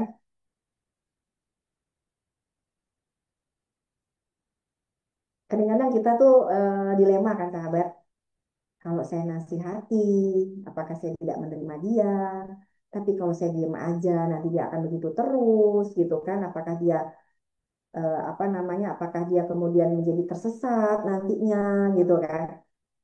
Oke, penerimaan ini bukan berarti membiarkan sahabat, jadi jangan salah juga gitu kan. Penerimaan itu bukan berarti kemudian membiarkan dia seenak-enaknya dalam hidupnya, enggak. Dan nasihat juga bukan berarti penolakan. Penerimaan di sini adalah menerima keberadaan anak itu apa adanya. Bahwa saat ini dia suka main game, itu sebenarnya dia sedang lari dari sesuatu atau sedang butuh dunia yang dia rasa tidak bisa dia kendalikan. Anak saya kecil aja itu kadang dia ini gitu, dia ngomong nih, Fadil, Mami aku capek nonton AO. AO itu apa? AO itu buat dia itu adalah HP gitu kan. Untuk dari kecil itu dia apa seneng lihat Teletubbies gitu kan. Jadi sampai sekarang tuh dia selalu bilang HP itu AO gitu kan. Aku tuh capek main AO, aku tuh capek lihat AO mami. Tapi aku juga nggak tahu mau ngapain. Itu kan sebenarnya tamparan kan. Sekarang anak sekarang mau mau kemana coba Bu? Zaman kita dulu, zaman saya, kita masih main layangan, masih main congklak, main kasti, main apa tuh pukul-pukulan apa pakai apa kayu 2 biji gitu kan, pukul-pukulan, masih main badminton, masih hidupnya penuh kaya gitu, penuh permainan gitu kan. Hari ini kemana mereka bermain gitu kan? Saya kadang juga sedih gitu dan tapi juga nggak tahu bagaimana gitu kadang-kadang makanya saya kenapa saya buat sekolah gitu sampai full day dulu di Mataram itulah sebenarnya buat buat sekolah anak-anak saya supaya apa dia nggak ngegame terus gitu kita buat project besok sorenya kita ada ekskul yang buat mereka capek kayak gitu kan full day mereka happy gitu loh dengan teman-teman sesekolah mereka kayak gitu kan itu gitu jadi ini aja saya lagi cari-cari nih anak saya udah mulai sekolah saya lagi cari sekolah-sekolah alam misalkan itu yang memberi dia aktivitas seharian penuh gitu kan pulang nanti capek udah tinggal tidur gitu kan karena ya sekarang anak-anak sekarang mau apa gitu loh dengan hidupnya gitu kan sedangkan kita sendiri kadang-kadang tidak siap untuk menemani anak jangankan yang orang bekerja kayak saya hampir dari pagi sampai malam sama pasien makanya saya praktek juga di rumah gitu. Saya masih bisa lihat dia, masih bisa lihat dia seliweran, masih bisa kontrol makannya dan sebagainya gitu kan. Tapi saya tidak bisa menemani dia fully gitu kan. Nah, kadang ada ibu-ibu yang nggak kerja pun juga nggak sempet. Uh, ibu-ibu yang apa namanya nggak kerja ini kadang-kadang lebih sosialita, lebih sibuk daripada orang yang kerja gitu kan. Gitu kan. Anaknya akhirnya diserahkan sama pembantu atau sama HP gitu loh.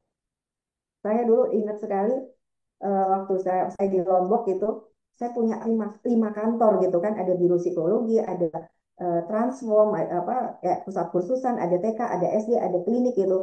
Itu saya anak-anak itu sampai usia mereka sekolah gitu tuh saya masih bawa di mobil saya gitu. Saya mending jadi sambil praktek itu ada box di situ sama babysitternya gitu. Saya mending begitu gitu loh. Saya ajak, saya bawa mereka ke manapun saya pergi gitu kan.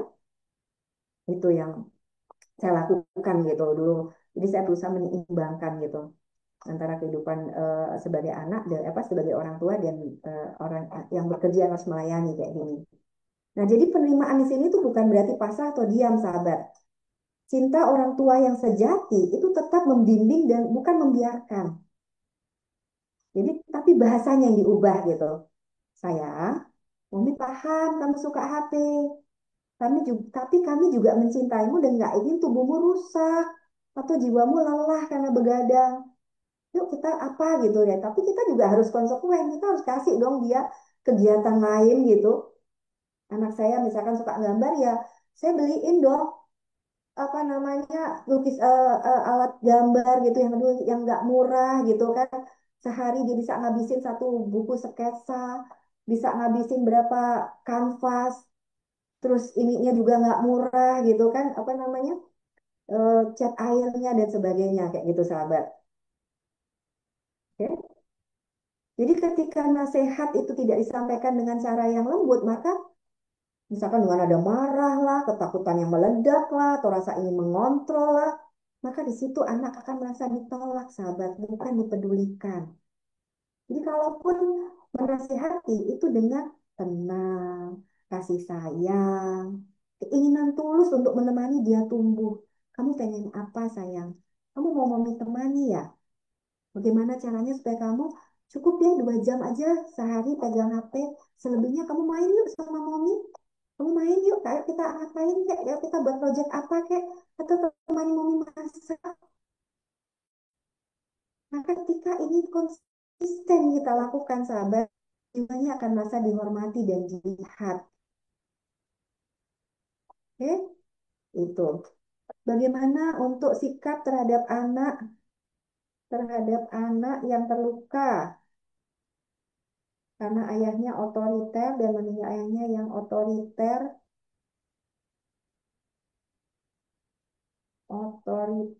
dan menikah lagi meninggalkan anak-anak. Apa yang harus dilakukan gitu kan? Sebenarnya yang kau perlu sembuhkan adalah dirimu sendiri dulu. Nonsen kita akan bisa nih sebagai seorang istri yang terluka karena suami meninggalkan apa diri kita dengan egoisnya dan meninggalkan anak-anak untuk menikah dengan wanita lain gitu kan. Maka yang harus kita sembuhkan adalah luka kita sendiri dulu. Ini bukan tentang dia. Oke? Saya punya pasien itu 7 tahun lumpuh hanya kasus kayak begini. 7 tahun lumpuh, dia apa suaminya menikah lagi, hartanya diambil, dia ditendang itu aja, semua harta itu atas nama dia, padahal dia yang dulu kerja keras untuk mengumpulkan harta ini, tapi semua atas nama suami, suaminya pincut istri lain, apa wanita lain, dia ditendang itu aja, hartanya diambil, anaknya 4 keleleran dan dia lumpuh. Saya bilang, hal yang pertama harus kamu sembuhkan adalah diri kamu sendiri. Dengan apa? Terima. Terima situasinya, terima kejadiannya. Maafkan suami. Enak aja dimaafkan. Dia udah menyakiti saya, tidak hanya saya, anak-anak juga. Emangnya dengan engkau tidak memaafkan, dia akan kembali gitu? Dia akan mengembalikan uangmu gitu? No. Yang ada kamu yang terluka terus gini. 7 tahun kamu sudah lumpuh. Anak-anakmu keleleran. Bukan tentang mereka, bukan tentang bapaknya, tapi tentang kamu dengan diri kamu sendiri. Maafkan. Terima dan maafkan. Terima situasinya, terima kejadiannya, maafkan dia. Apa yang terjadi? Ketika dia mampu memaafkan sahabat 14 hari, dia bisa sembuh. Dia bisa jalan kembali. Itu ada testimoninya. Dia buat testimoni itu tanpa saya minta. Dia buat videonya ada di YouTube saya, Sinta Klub Holistik. Itu kisah seorang wanita 7 tahun lumpuh karena dikecewakan oleh suami. Maka kita nonsen bisa menyembuhkan luka hati anak kita kalau kita sendiri belum sembuh. Oke? Dan memang perpisahan orang tua itu kadang-kadang kalau tidak kita pahamkan dengan baik ke anak, anak pun merasa aku nggak cukup berharga untuk dipertahankan. Papaku pergi, bapak mamaku bertengkar karena aku. Ayahku lebih memilih nih hidupnya sendiri daripada aku. Kalau orang tuaku saja bisa pergi seperti ini, siapa lagi yang bisa aku percaya? Luka seperti ini pada anak sahabat nggak bisa disembuhkan dengan kata-kata.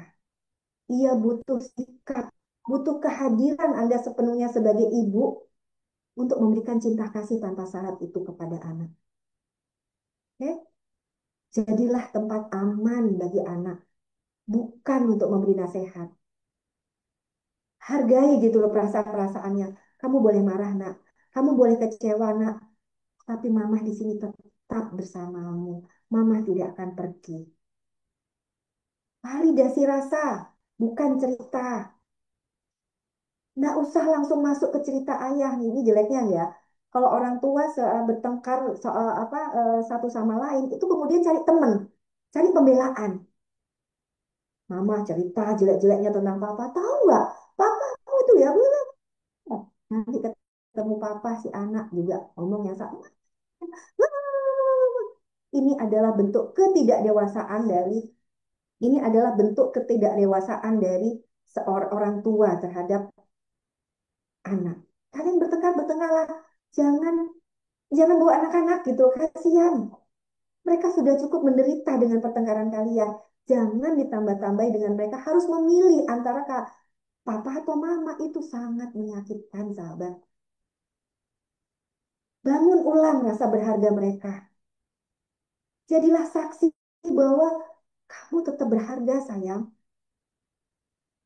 Walaupun papamu gak hadir, itu bukan salahmu. Kamu tetap layak untuk dicintai, banyak masa depan yang indah bersama diri kamu sendiri. Mama di sini tetap mendampingimu untuk kamu mencapai semua itu. Oke?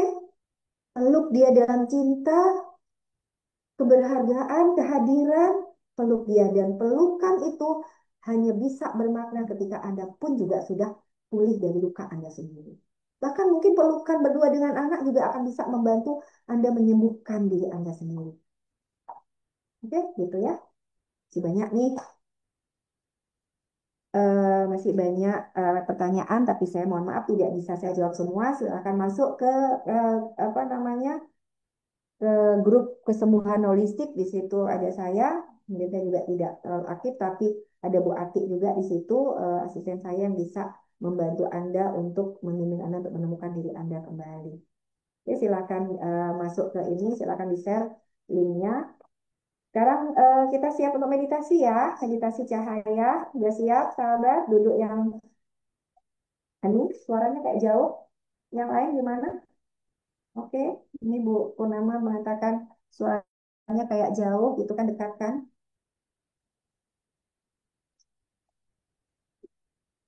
Oke, sekarang mari duduk diam sejenak.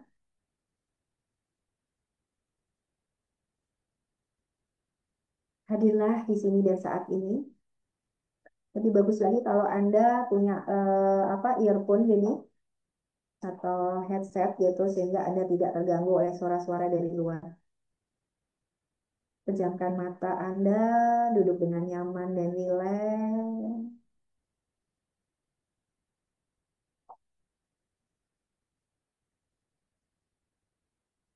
Mari masuk ke dalam ruang batin Anda.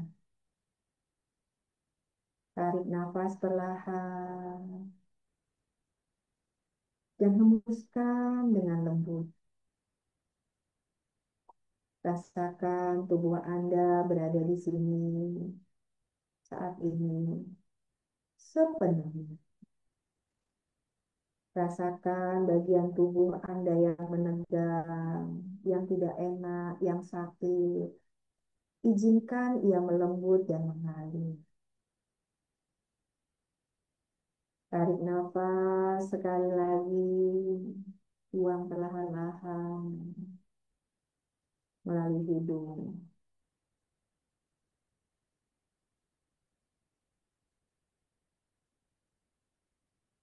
Biarkan semua sumbatan-sumbatan emosi tubuh Anda yang menegang, rasa sakit, biarkan dia melembut dan mencair kembali. Tubuh mulai tenang, jiwa mulai turun ke dalam. Oh, pakai musik.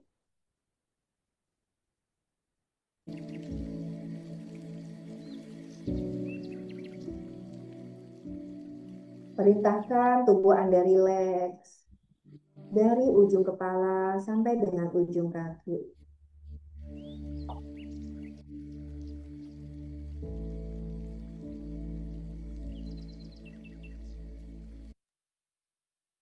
Perintahkan kepala Anda rileks, tetap bernafas dengan lembut. Perintahkan pundak Anda yang selama ini menanggung beban rileks kembali. Perintahkan leher Anda rileks. Perintahkan dada Anda rileks, terbuka kembali. Tenggorokan yang selama ini terasa tercekat atau jalan nafas Anda yang selama ini terasa terhambat atau tidak leluasa. Perintahkan mereka semua rileks. Bagian-bagian tubuh Anda yang terasa menegang dan sakit, rasakan dan perintahkan mereka untuk rileks. Bagian depan tubuh Anda rileks. Bagian belakang tubuh Anda rileks.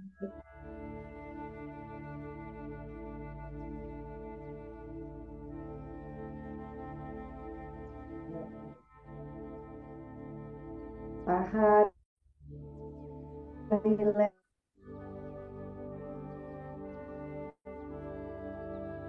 Lutut rileks. Betis rileks. Telapak kaki rileks.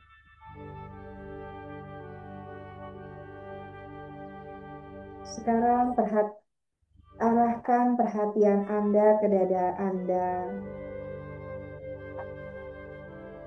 Kalau perlu Anda bisa pegang dada Anda dengan tangan kanan. Rasakan, apakah ada perasaan berat di sana? Ada sesuatu yang mengganjal di sana? Sesuatu yang tersembunyi di sana? Mungkin di situ ada kesedihan, ada kemarahan,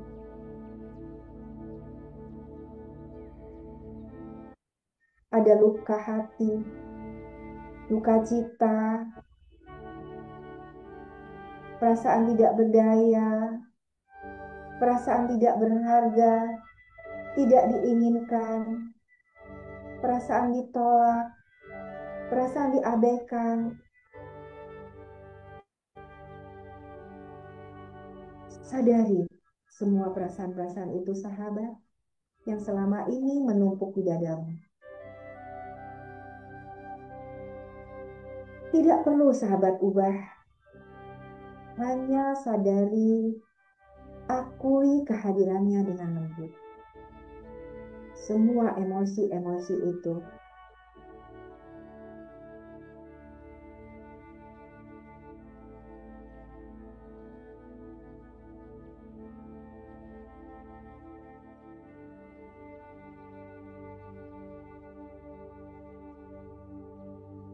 semua adalah luka-luka yang pernah terjadi di dalam hidup Anda.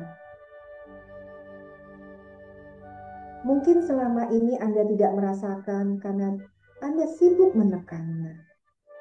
Tapi ia sedang bicara dalam bentuk rasa sakit di tubuh Anda. Sekarang dengarkan luka itu, sahabat.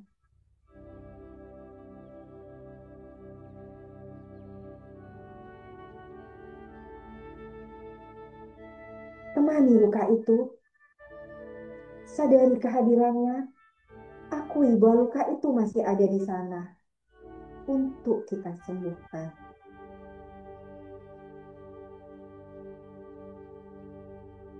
Bayangkan sekarang dari langit turun seberkas cahaya keemasan.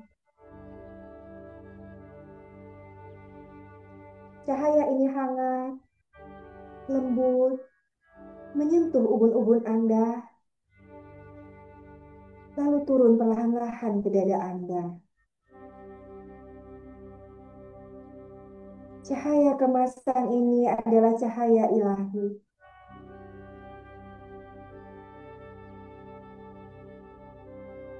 Biarkan cahaya ini menyentuh luka-luka itu, sahabat. Bukan untuk menutupi, tapi untuk menemani.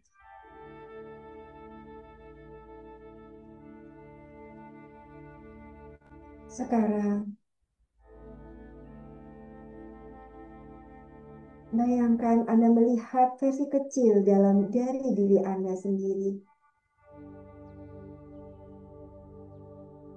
Anak kecil ini adalah diri Anda sendiri. Ia mungkin sedang ketakutan. Ia mungkin sedang kesendirian. Sedang meringkuk di pojok kamar. Sedang menangis. Sedang marah tapi tidak tahu bisa marah ke siapa karena ia pun tidak berani untuk marah. Merasa tidak dicintai, merasa tidak berharga, merasa diabaikan, ditolak, merasa duka cita, merasa kehilangan. Lihatlah ia dengan penuh kasih, sahabat. Duduklah bersamanya dalam bayangan itu. Duduklah bersama dengan diri kecil Anda.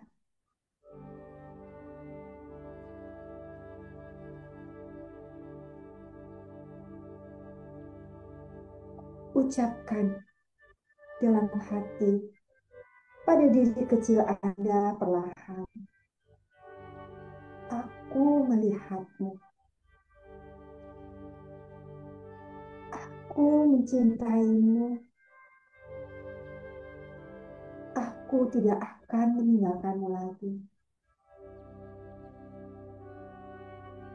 Aku duduk di sini untuk menemanimu.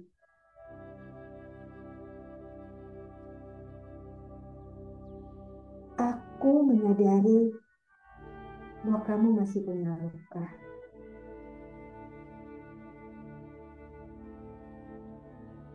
Biarkan dia mengalir, karena kita sudah bertumbuh untuk mendewasa dalam konteks jiwa.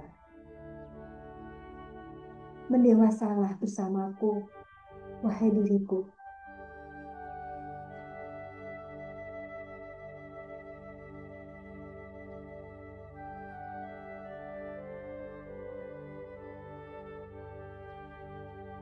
Berdialoglah dengan diri kecil Anda. Tumbuhkan ia dalam kesadaran baru, sahabat. Temani dia. Pegang tangannya, tatap matanya. Dia butuh kehadiran Anda dalam diam dan hening.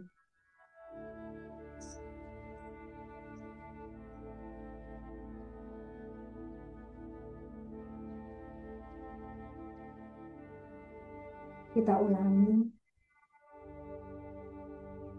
Aku melihatmu, wahai diriku. Aku mencintaimu. Aku tidak akan meninggalkanmu lagi.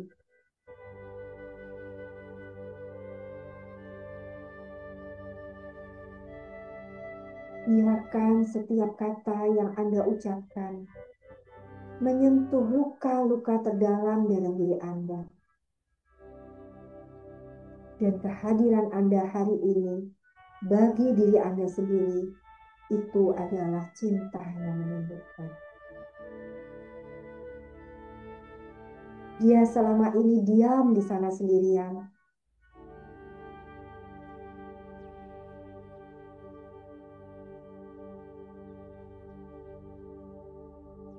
Dia butuh kehadiran Anda hari ini, sahabat.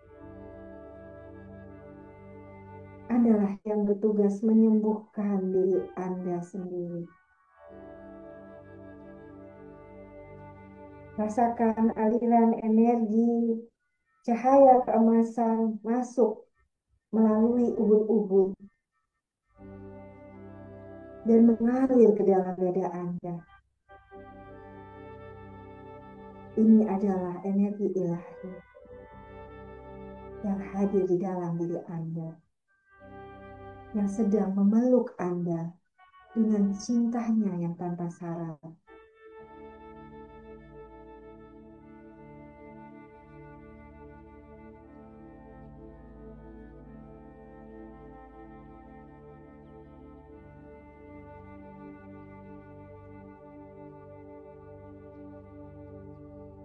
Saya beri waktu Anda untuk berdialog dengan diri Anda sendiri. Anda menemani diri Anda hari ini. Diri kecil Anda yang sedang sendirian selama ini.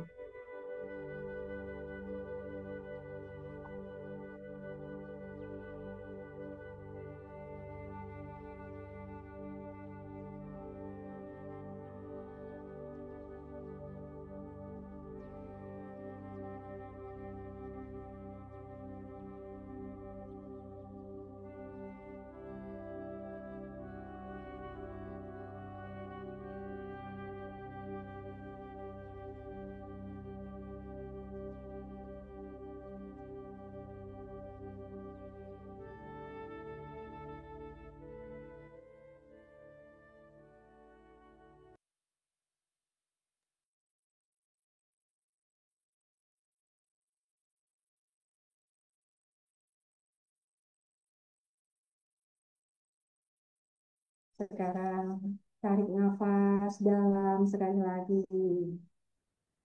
dan hembuskan. Rasakan tubuh Anda perlahan-lahan hadir kembali di ruangan ini. Jika Anda sudah siap, tersenyumlah pada diri Anda sendiri. dan ucapkan terima kasih pada diri Anda sendiri. Terima kasih telah berani hadir dan mencintai. Jika Anda sudah siap, silakan buka mata Anda perlahan-lahan. Dan jika masih ingin lanjutkan perjalanan ini, silakan letakkan tangan di dada. Ucapkan, belum saya. Ucapkan terima kasih pada dirimu, pada cinta dan hidup ini. Biarkan energi ini tinggal bersamamu malam ini. Biarkan energi cinta ini terus mengalir di dalam tubuhmu, di dalam jiwamu. Memberi kesembuhan, kedamaian, kebahagiaan tanpa batas kepada dirimu. Peluk dirimu seperti kamu ingin dipeluk. Cinta telah mulai bekerja di dalam. Mari masuk ke dalam ruang batin. Ucapkan perlahan dalam hati. Aku melihatmu. Aku mencintaimu. Aku tidak akan pernah meninggalkanmu lagi. Biarkan energi itu mengalir ke setiap bagian dirimu yang terluka, sahabat. Dan dia tetap ada di sana untuk melakukan tugasnya, melakukan penyembuhan ini pada dirimu.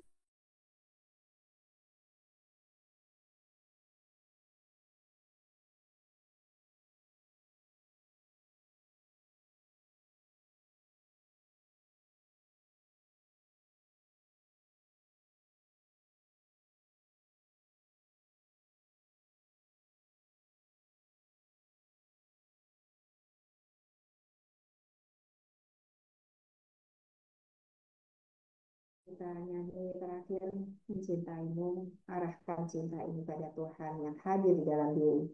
Rumah samasta yang fisik ada di Ciater Subang, rumah samasta hadir di dalam dirimu, sahabat.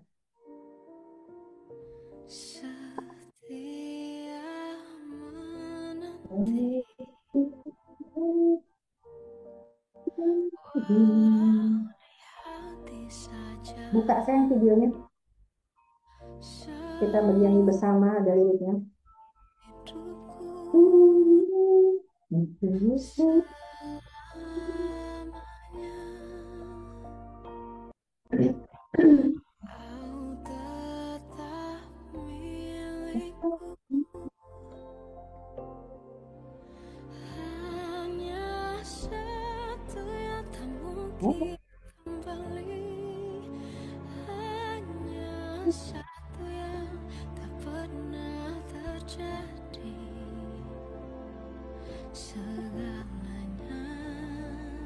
Ini bareng.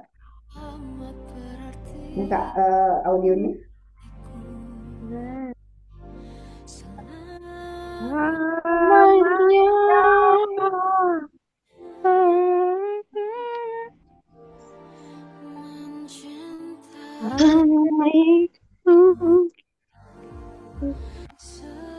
Seumur hidupku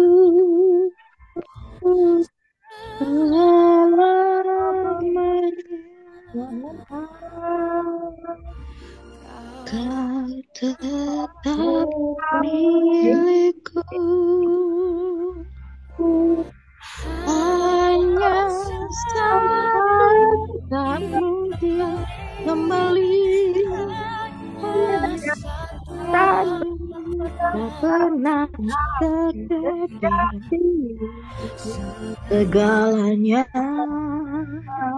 tak pernah berakhir di hatiku, selamanya.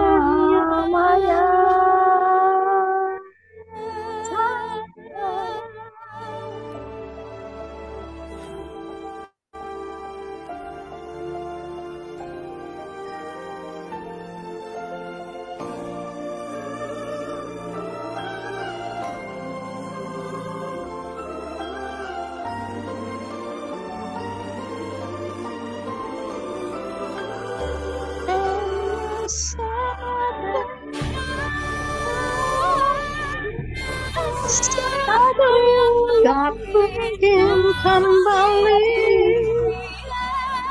sesuatu yang tak pernah terjadi. Semua teramat berarti di hatiku selamanya. Ingin kembali hanya satu pernah terjadi.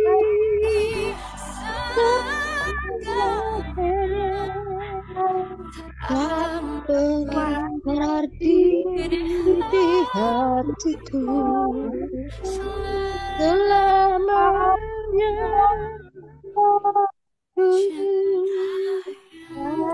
Cintaimu.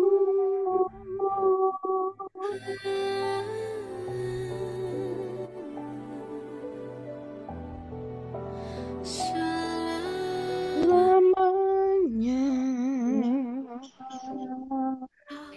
kau tetap milikku. Oke, terima kasih sahabat semua menemani selama 2 jam ini. Terima kasih Pak Jarot. Zoom-nya silakan kita pulang. Bu Tari, Bu Retno, Bu Marlina, Bu Imelda. Jangan lupa kita ada 2 camp di bulan ini. Ada camp Trisi, Clean Your Body, Clean Your Mental, Clean Your Spiritual. Itu di tanggal 27 sampai 1 Mei. Itu 5 pembicaranya. Dan ada camp The Silent of Healing. Ini adalah buat orang-orang yang rindu untuk pulang ke dalam diri sendiri. Ini 3 hari beri hadiah daripada pergi healing-healing yang tidak manfaat, habis itu pusing lagi. Hadirlah di camp The Healing Silence ini selama 3 hari. Di situ kita masuk ke dalam diri sendiri dan menemukan kedamaian sejati, cinta yang menyembuhkan, cinta yang sejati di dalam diri kita bersama diri kita sendiri dan Tuhan. Kita tidak perlu lagi cinta-cinta yang di luar, kita justru menjadi sumber cinta bagi banyak orang. Oke? Terima kasih sahabat semua, terima kasih Pak Jarot, I love you. Selamat malam semuanya. Oke, selamat malam.